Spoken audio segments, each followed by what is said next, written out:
tema del día, sin lugar a dudas, el caso de Ricardo Martinelli. Don José, nos toca hoy pues trasladarnos si el futuro incluso político de Panamá puede estar decidiéndose hoy en Miami. Buenos días, Fernando. Buenos días a toda nuestra audiencia. 3 de agosto, un día importante en el desarrollo de los acontecimientos políticos nacionales e internacionales.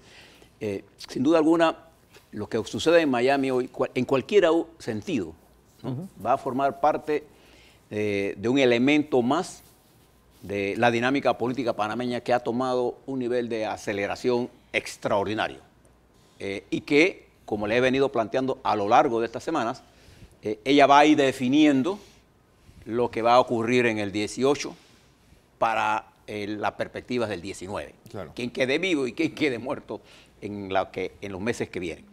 De manera que de eso vamos a hablarle en el fondo de nuestro comentario de hoy. Rápidamente les repaso las cosas que están ocurriendo en el mundo para que usted la ponga en perspectiva y se dé cuenta cómo lo que pasa allá también influye en lo que pasa aquí. En Brasil, como lo habíamos preguntado y Guillermo le había hablado a usted hace como una semana, pasó en la Asamblea de Diputados, el Congreso de allá del Senado, el señor Temer salió ileso. Como se esperaba. Como se esperaba, porque la mayoría que votó por él son los que están investigados por corrupción. Bajo el alegato de que la salida de Temer inestabilizaría más Brasil, Temer continúa en una lucha que ha postrado a Brasil en una confrontación política y un estancamiento económico que amenaza con profundizarse. Ese es Brasil hoy. En Venezuela, como ustedes escucharon, la situación sigue tensa. El gobierno va a instalar la asamblea constituyente mañana, o probablemente en la tarde de hoy, pero más seguro que mañana. Me llama mucho la atención, Fernando, esta información de Smartmatic a través de Antonio Mayorga, que hizo unas declaraciones desde Inglaterra, diciendo que no había votado 8,1 millón, sino 1 millón menos, o sea, 7,1 millón. 2 veces más que lo que la oposición Reuters dicen, y algunas veces hasta 7 veces más de lo que la oposición reconocía desde el principio, que decía que era 10%, unos 600.000 votos. No era que yo al principio pensé que era el gobierno que había mandado hacer eso. Pero reacciona el gobierno diciendo que esas cifras son falsas y que se votó 8,1%, 8,1 millón. En cualquier caso, la cifra está indicando que Venezuela está partiendo, literalmente. Sí, porque es exactamente casi al centavo la misma cantidad de personas que votaron en ese llamado plebiscito que llamó la oposición, 7 millones. Y de manera que incluso todas estas acciones internacionales que se están tomando no tendrán efecto a corto plazo. Le voy a dar un ejemplo. ¿Qué capacidad tiene Colombia de aislar a Venezuela si Venezuela es su principal mercado? Sí. O sea, si Colombia no comercia legal o ilegalmente en su frontera los más de 7.000 millones de dólares que se hacen entre ambas fronteras, se quedaría con toda la producción. De manera que para Colombia es imposible. Es como, por ejemplo, nuestra relación con Costa Rica. Hay un intercambio en nuestra frontera con Costa Rica y con Colombia ilegal, pero es la ilegalidad que se pasa en todas las fronteras. Nosotros no podemos tener el control del 100%. De manera que estos aislamientos tienen un efecto a largo plazo, pero va a tener mucho más efecto en la población que en las élites del poder que se disputan allá en Venezuela. Pero si les parece poco lo que está pasando en nuestra América, la guerra económica que se está desatando en el mundo, al firmar ayer el señor Trump el acuerdo de China, pero que además, después que lo firma, el presidente hace una serie de aseveraciones en contra de lo que firmó. Un poco tratando de llegarle a Rusia con el mecanismo, hombre, yo no fui. Claro.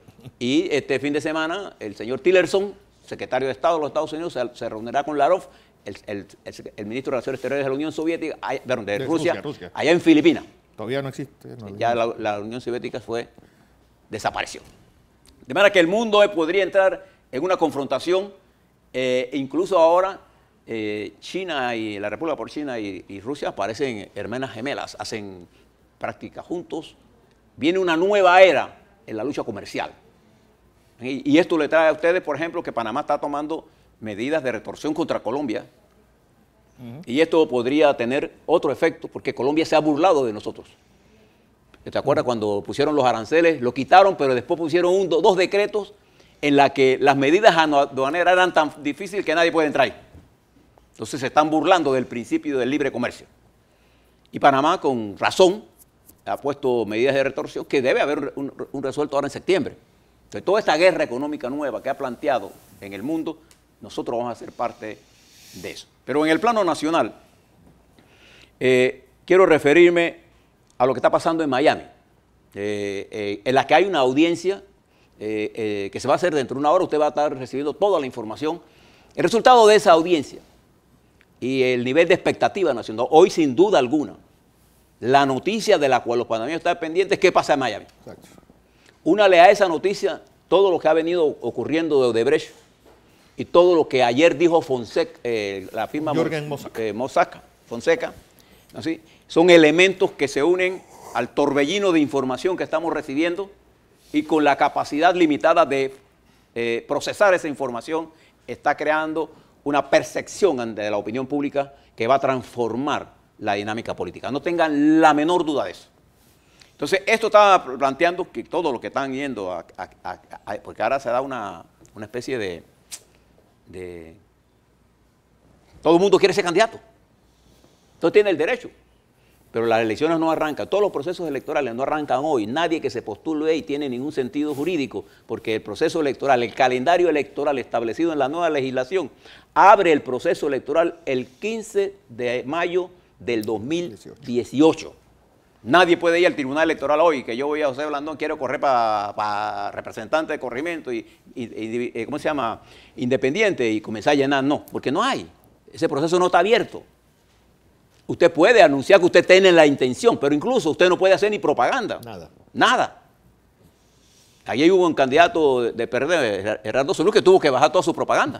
Toda. Porque no hay proceso electoral todavía. Pero bueno, todo eso está pasando. Nosotros le vamos a dar cobertura y mañana le daremos un análisis del impacto que está ocurriendo, porque además el día de hoy está preñado de información.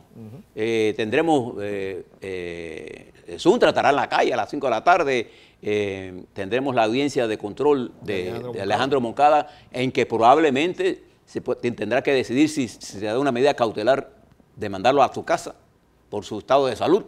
Tendremos a Elena Porras, una gran panameña, sin duda alguna, que está con la intención de correr independiente. Hay otros más que ya quieren entrar a la carrera.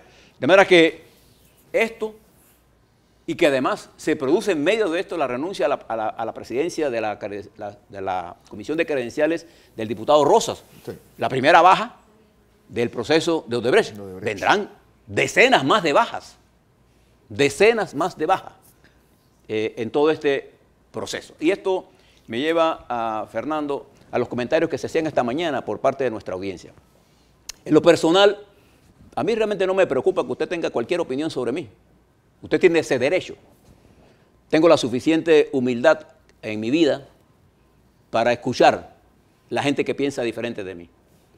Tengo la suficiente firmeza en mi formación ideológica para mantener mis principios sin alteración, independientemente de cuál sea la confrontación. Y tengo la sabiduría de hacer las correcciones cuando sea necesario. De manera que a mí no me preocupa eso, Fernando. Le agradezco mucho las explicaciones que usted daba. Pero esto no es este mundo que estamos viviendo es así, de confrontaciones. La democracia se hace así. A mí no me da temor que usted piense diferente. No. A mí lo que me preocupa es que usted no tenga la capacidad de ser objetivo y crítico. Y es por eso que yo le ofrezco las informaciones. Yo voy a dar algunas de dos ideas básicas sobre lo que yo llamo ser objetivo. O tener capacidad crítica. Voy a usar dos ejemplos. Hoy aparece en el periódico La Prensa una información sobre la deuda pública panameña. 500 millones de dólares al año. Sobre los intereses y el incremento de la deuda pública. Cuando usted mire la deuda pública, no se preocupe mucho por el valor absoluto de la deuda.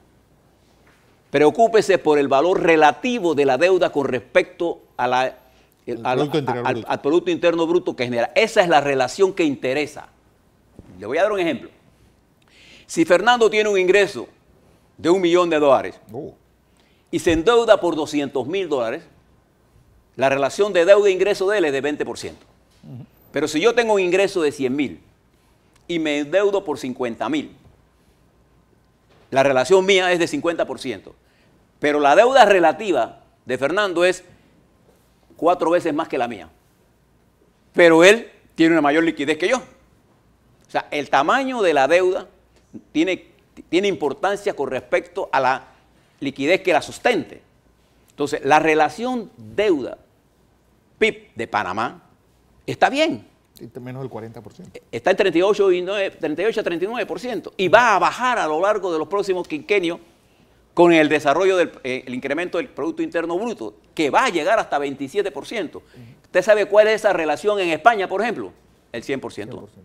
En los Estados Unidos como el 90%, el 78%. Bélgica es el 120%, Japón es el 150%. O sea, siempre que usted mide la deuda, mídela en función relativa. Si usted tiene más ingresos, tiene más capacidad de endeudarse. Claro. Si usted tiene menos ingresos, entonces usted no tiene que, ya usted está endeudado hasta el tope.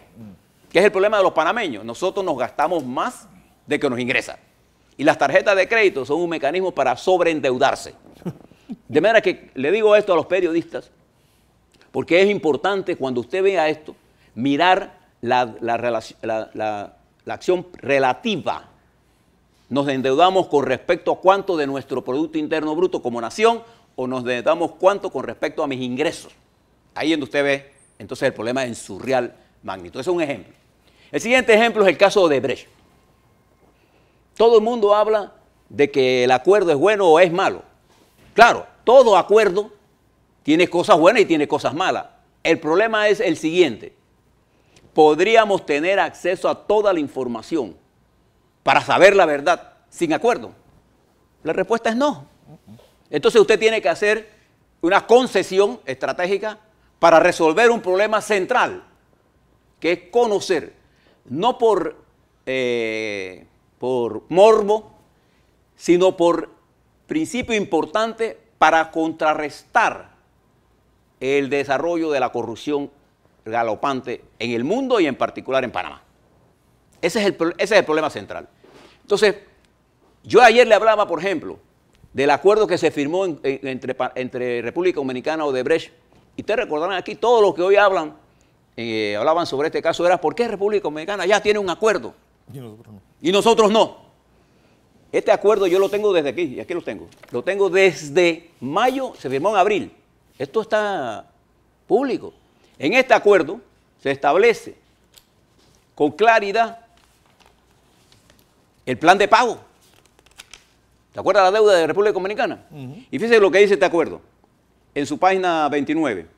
El monto a pagar, 30 millones al 31 de enero del 17, 30 millones al 30 de julio del 18, y así va 30 millones en el 19, 16 millones en el 20, 16 millones en el 21, 16 millones en el 30, hasta el año 2025.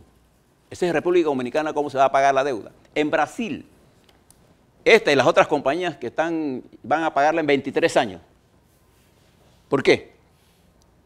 Porque esto va en función de la capacidad de pago de la empresa. Es tan simple. Entonces, el discutir sobre esto, si era 12, 10 años, es que esto es lo que se hace cuando los Estados Unidos le ponen una multa, por ejemplo, al Deutsche Bank de 9.000 millones, lo ponen en un periodo, para que lo paguen en un periodo. Para todos los que manejan finanzas públicas o privadas, saben que una deuda de esta magnitud tiene un efecto importante y negativo en una empresa. Entonces yo creo que usted tenga en consideración estos elementos cuando hacemos este tipo de aseveraciones. Por ejemplo, también, este problema de los bancos. El sistema financiero panameño es un sistema que ha logrado resistir la crisis del 2008. ¿Usted recuerda, Fernando, cuando la crisis del 2008, la irresponsabilidad bancaria, que llegaron a las hipotecas esta basura, quebró al mundo? Nuestro centro financiero pudo resistir a eso porque los controles que tienen nuestros bancos son mucho más eficientes que las del resto del mundo. Quiero que sepan eso. Pero además de eso, nuestro sistema de supervisión bancaria en forma constante está poniendo multas a quienes incumplen las normas de los bancos.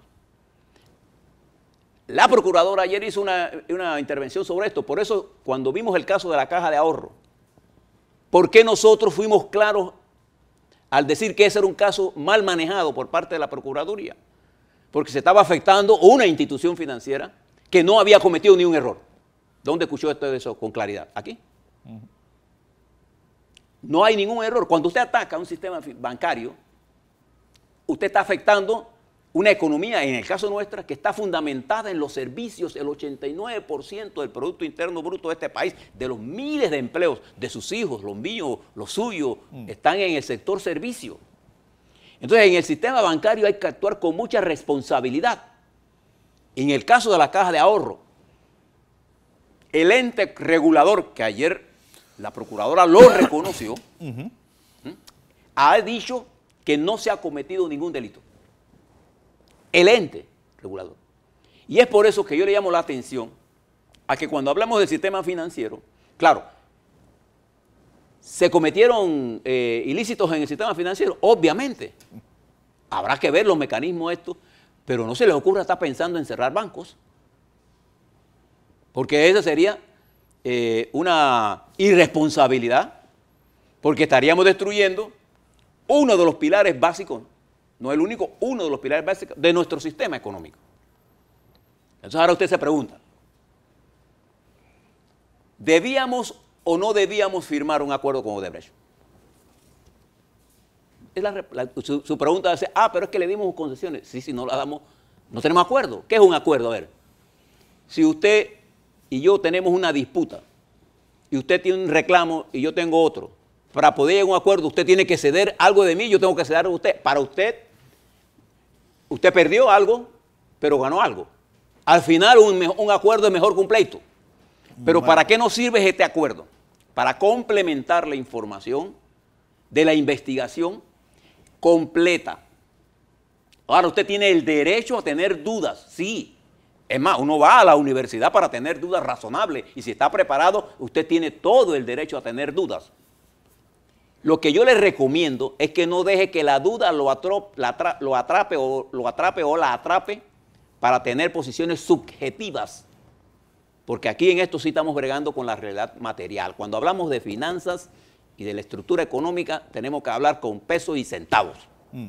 No podemos estar hablando, si no, pregúntese, ¿por qué los Estados Unidos, una potencia mundial, en la crisis del 2008, emitió deuda pública para salvar la banca? ¿Por qué no la destruyó? Porque si la destruía, nos destruíamos todos. Y miles de norteamericanos perdieron empleos.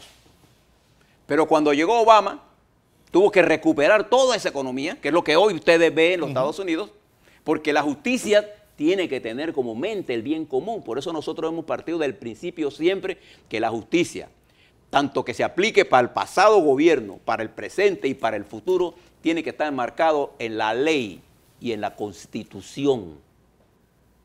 Siempre hemos partido de eso y además tiene que estar enmarcado en el respeto de los derechos humanos de las personas que son objeto de una posible investigación. Eso es lo que hemos planteado como principio. Ahora, si en un momento dado los planteamientos que hacemos a usted no le convencen, usted tiene ese derecho de tener esa duda. Pero no use el sentido subjetivo. Mire lo que le estoy planteando. ¿Cuál sería el camino de Panamá? Bueno, no tenemos ningún acuerdo. Numancia. Entonces no hacemos nada, pues. Ahora, ¿dónde tenemos que mirar? En que la justicia no se utilice como instrumento político, de manera que no se repitan errores del pasado. Hoy, por ejemplo, yo me siento satisfecho que ya todo el mundo habla de que hay que respetar el debido proceso. Yo me siento satisfecho que todo el mundo hable ahora de que hay que hacer la presunción de inocencia, pero siempre ha sido así. Eso está en la Constitución desde 1945, eso viene con la historia de nosotros, antes que todos nosotros naciéramos. Por eso es importante que usted tenga una base de principios para hacer sus planteamientos.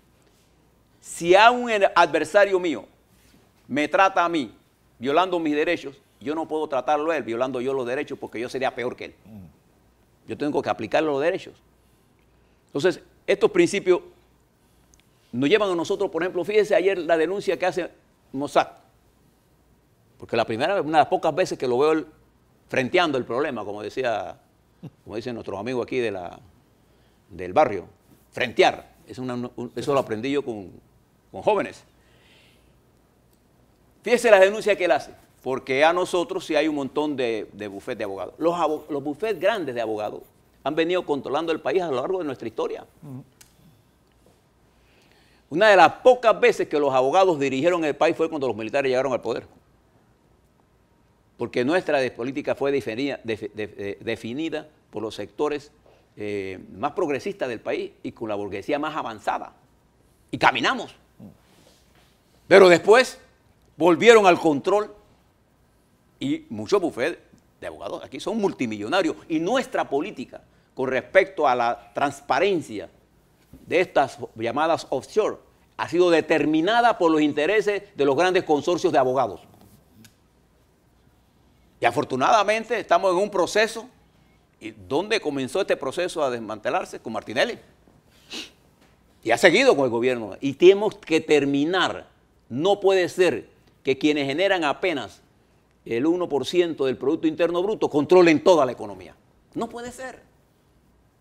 Entonces, él tiene razón, pero era parte de todo esto.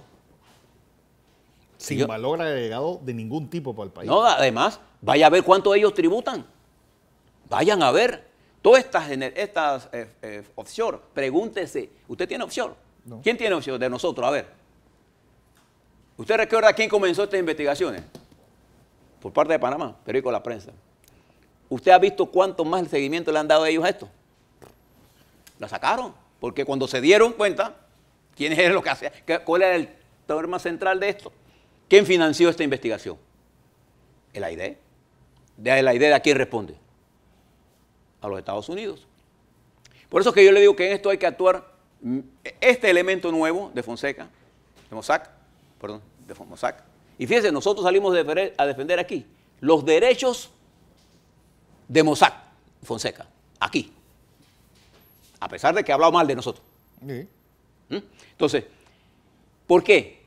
Porque es en la base de estos principios en donde podemos reconstruir las cosas que hemos hecho mal. Fíjese que yo nunca hablo de hacer la nueva nación, porque todo el que le habla a usted de que va a ser una nación nueva, está hablando tontería. Téngale temor al que hable de eso. Porque la nación panameña es una categoría dialéctica, se construye a lo largo, tenemos que hacer ajustes. Hay cosas que están bien, muchas cosas hemos hecho bien, hay muchas cosas que hemos hecho malo, que tenemos que corregir lo malo para que lo bueno se reparta equitativamente. Para eso necesitamos elevar el nivel del debate. Usted puede disminuir el nivel del debate si usted quiere, usted puede acusar el nivel del debate, pero usted puede estar seguro que todas las veces que yo me paro frente a esta cámara o frente a cualquier nivel, lo hago con la mayor responsabilidad. Entonces hay mucha gente que se preocupa por la historia de uno. Si todos tenemos historia. Yo no me siento, si yo volviera a nacer, me gustaría hacer todo lo que yo hice. No me arrepiento. ¿Por qué? Porque de los errores que yo he cometido nace mi experiencia. Mi vida, la vida de todos nosotros está más formada por los errores que cometemos que por los aciertos. Pero a mí me tocó el privilegio de nacer en una generación que tuvo la capacidad política de entregarle a esta generación una nación independiente, sin colonialismo. Ese solo logro nos pasó a la historia. Pero aún, después de esto, y este extraordinario crecimiento que hemos tenido durante la época posinvasión, ha producido un derrumbe en los valores, que es lo que hablaba Fernando la vez pasada, que se generó con la invasión norteamericana, que rompió una estructura y que ha aislado al pensamiento más importante, la intelectualidad panameña, ha quedado marginada del debate. Mis mejores amigos intelectuales piensan diferente a mí. Y eso es lo normal. Aquí nosotros, en este colectivo informativo, tenemos posiciones diferentes. Pero eso no nos hace a nosotros ser adversarios. Al contrario, lo que le permite a usted tener una oferta de información y de análisis que le dé a usted elementos para tener mejor juicio. Si algo va a requerir la nación panameña durante los próximos meses, es la necesidad de pasar de una percepción subjetiva de la realidad, de una percepción manipulada de la realidad, a tener la mayor cantidad de objetividad para entender lo que está pasando. Sí. Ese es el gran dilema. Ayer Anteayer, me encontré con un niño, Fernando, que se acerca a mí y me dice, se acerca a mi casa y me dice, oye, Blandón, un niño como de 8 años, me dice, oye, Blandón, yo quiero que tú me expliques cómo está la situación nacional. Entonces yo le pregunto, ¿y por qué te preocupa a ti la situación nacional si tú estás tan chiquito? Y dice, no, es que mi papá me dijo que la situación nacional está tan mal que por eso no me va a llevar al cine. Toma. Entonces yo le dije, bueno, dile a tu papá que te lleve al cine y que se está haciendo una excusa. Le dije otra cosa más. Fíjese, hasta los niños están impregnados de una situación que existe. ¿Cuál será el deber de nosotros ahora? Porque usted no comparte un principio que yo le estoy explicando, o porque yo no comparta, entonces está diciéndole tonterías. En el debate de las tonterías yo no entro porque cualquiera puede ser maestro, yo no soy maestro en tonterías. Yo no discuto con gente, yo no voy a bajar a la discusión en el piso, yo lo que quiero es subir la discusión acá arriba, a donde podamos confrontar nuestras ideas y salgamos diferentes. Por eso yo le dije, usted tiene que tener humildad, tiene que tener firmeza de principios y sabiduría. Si usted tiene esas 3 cosas, usted tiene los elementos para enfrentar la crisis que viene. Es la crisis más compleja que ha vivido la nación panameña en su historia. Y si usted mira los ciclos históricos de la nación, el ciclo de cambio que ha madurado ya en esta tiene 2 años de retraso. Y como tiene 2 años de retraso, su solución puede ser de carácter de tsunami político. Entonces, ¿qué tenemos que hacer? Es cómo logramos contener las fuerzas de confrontación para que no reine el caos. Porque nuestro modelo económico tiene virtudes importantes. Entonces no debemos atacar la fuente de nuestra riqueza, sino debemos resolver las contradicciones que nos han llevado al nivel nivel tan bajo del debate. Nosotros estamos en el piso. Nosotros aquí discutimos es descalificándonos. Pero cuando alguien eleva el debate, entonces yo tengo que bajarlo para que todos quedemos hablando tonterías. El país no necesita de nosotros hablando tonterías. El país requiere en esta coyuntura, fíjese lo que pasa esta semana, fíjese lo que va a pasar hoy con Ricardo Martinelli. ¿Y por qué él es importante? Bueno, porque Ricardo Martinelli es un dirigente importante en la vida política de este país en este momento, aunque esté preso. Y fíjese todo lo que va a pasar con Odebrecht. Mucha gente va a ser molida por la investigación Odebrecht. Y no hay gente que está asustada. Bueno, ya lo de Rosas es un indicio. Y mucha gente va a ser herido, sí, y mucha gente va a ser demolida por los papeles de Panamá. Entonces todo esto está produciendo una dinámica que va a buscar al final una solución. La nación no va a desaparecer. La nación no se va ni en la crisis del 89, ni en la del 68, ni en la del 32, ni con la intervención militar, ni con el abandono de Colombia frente a nosotros. Nosotros hemos desaparecido. Lo que hoy tenemos es el producto y el desarrollo de todo nuestro talento. Ahora falta ver si esta generación, que formamos todos, tendremos la capacidad de sacar a la nación de esta encrucijada, que requerirá elementos importantes de objetividad. Así que estemos pendientes, nosotros vamos a mantener informados de lo que pase hoy y mañana le estaremos dando en perspectiva cómo esto crea esta nueva matriz informativa y esta nueva matriz política y las consecuencias de esa en la vida nacional.